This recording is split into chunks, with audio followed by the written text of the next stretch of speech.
할렐루야. 사랑하는 대강의 가족 여러분, 오늘 하루도 하나님의 말씀과 동행하는 삶이 되길 소망합니다.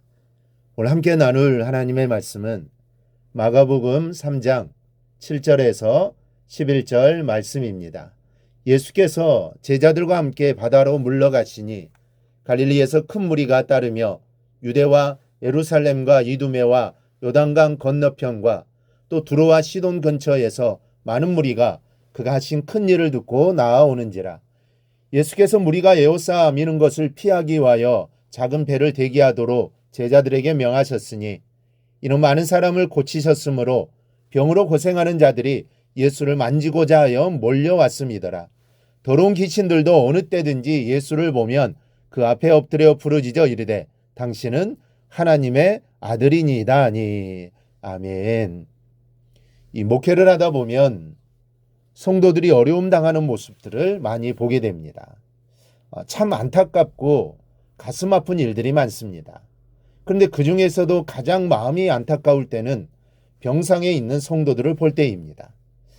순간의 사고로 정해진 기간만 치료받으면 완쾌되는 아픔은 그래도 괜찮습니다. 그런데 병의 원인을 모르는 질병이라든지 이제 더 이상 나아질 가망이 없는 환자들을 보면 목사인 저로서도 마음이 괴롭습니다. 병든 자를 바라보시는 예수님도 역시 그러하셨을 겁니다. 몸이 아픈 사람들을 보면 그냥 지나치지 않으셨습니다. 그래서 예수님이 계시는 곳에는 항상 병자들이 끊이지 않았습니다. 멀고 가까운 사방에서 다 예수님께 나오게 됩니다. 10절, 11절에는 이렇게 기록되어 있습니다. 이는 많은 사람을 고치셨으므로 병으로 고생하는 자들이 예수를 만지고자 하여 몰려왔음이더라.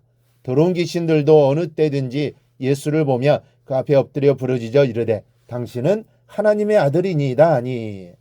이 많은 사람들이 정신적, 육체적 질병에서 노임을 받은 겁니다. 병고침은 예수님의 사역 중 하나였습니다. 그렇다면 병고침의 사역은 또한 교회의 사역이 되어야 합니다.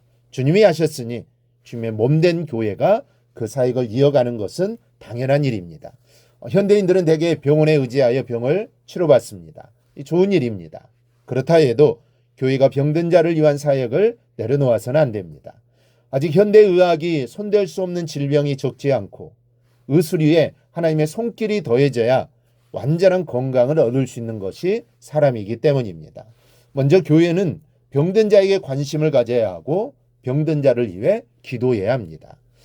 교회가 관심을 가져야 할 일이 많이 있지만 무엇보다 우선적으로 관심을 가져야 하는 것이 병상에 있는 성도들입니다. 왜냐하면 사람이 가장 나약해지고 또 외로워질 때가 병상에 있을 때이기 때문입니다. 병들었을 때 다른 사람의 위로와 격려는 아주 큰 힘이 됩니다. 그리고 열심히 정성을 다해 기도해 주어야 합니다. 병든 자를 위한 기도는 가장 큰 기도 중 하나입니다. 이 병이 들면 모든 것이 다 소용없어집니다. 몸이 아파 누워있는 사람에게 물질이 중요하겠습니까? 그렇다고 이제껏 배워 쌓아놓은 학식이 중요하겠습니까? 아니면 쌓아놓은 권력이 필요하겠습니까? 몸이 아파 누워있으면 아무것도 소용이 없습니다. 그래서 병든 이를 위해 기도하는 것이 중요합니다. 교회는 힘을 합해 기도해서 병든 자에게 예수님의 치료의 손길이 임하도록 해야 합니다. 우리는 하나님의 능력을 믿습니다. 불치병이 기도함으로 치유되는 것을 많이 봅니다. 그 기적이 우리 교회에도 일어나야 합니다. 여기에는 우리의 기도가 중요합니다. 내가 아픈 것처럼 간절히 기도해야 합니다. 사랑을 담아 기도하면 하나님께서 역사하실 겁니다. 부산에 가면 일신 기독병원이 있습니다. 이 병원은 호주 선교사들이 세운 아주 오래된 병원입니다.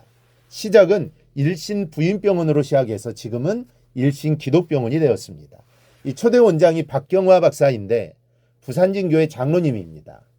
이 병원에서 연 평균 8,000명의 신생아 태어났는데 세계 기록이라고도 합니다. 그런데 박 원장이 부임한 이래 한 번도 산모가 사망한 일이 없다고 합니다. 그 원인에 대해 박 원장은 저희 병원에는 기도부대가 있습니다라고 대답합니다. 바로 이것입니다. 기도가 있는 곳에 역사가 일어나고 기적이 일어납니다. 연약한 자들이 강함을 얻습니다. 병든 자들이 일어납니다. 이 사실을 믿고 기도로 나아가기를 바랍니다. 둘째로 교회는 병든 자를 위해 기도하는 교회가 부흥한다는 사실입니다. 사람들이 예수님께로 모여든 이유는 여러 가지지만 병고침의 역사 때문에 예수님께 나온 사람도 많았습니다. 병고침의 역사가 많은 사람들을 예수님께로 모여들게 했던 겁니다. 그것이 계기가 되어 복음을 듣게 되고 바른 깨달음 속에서 하나님을 만나게 되어졌습니다. 교회도 마찬가지입니다. 물론 병고침만을 위해서 교회에 나오는 것은 바람직한 일이 아닙니다. 그러나 그것이 계기가 되어 복음을 받고 하나님의 자녀가 된다면 그것보다 깊은 일이 어디 있겠습니까? 때문에 교회가 병 낫기를 위해 기도하는 것은 아주 중요한 일입니다. 한두 사람이 신유의 역사를 받아 병을 고칠 수도 있지만 그것보다 더 바람직한 것은 교회 전체가 병 고침의 기도를 힘있게 하는 것입니다. 우리 모두는 한 지체요, 한 몸입니다. 지체 중 누가 아프면 그 아픔은 나의 아픔이 되어야 합니다. 그래야 엎드리게 되고 기도할 수 있게 됩니다. 내가 아픈데 기도하지 않을 성도가 어디 있겠습니까? 우리 모두 병든 성도들을 위해 함께 기도합시다. 우리가 합심하여 기도하면 하나님 반드시 나음을 주실 겁니다.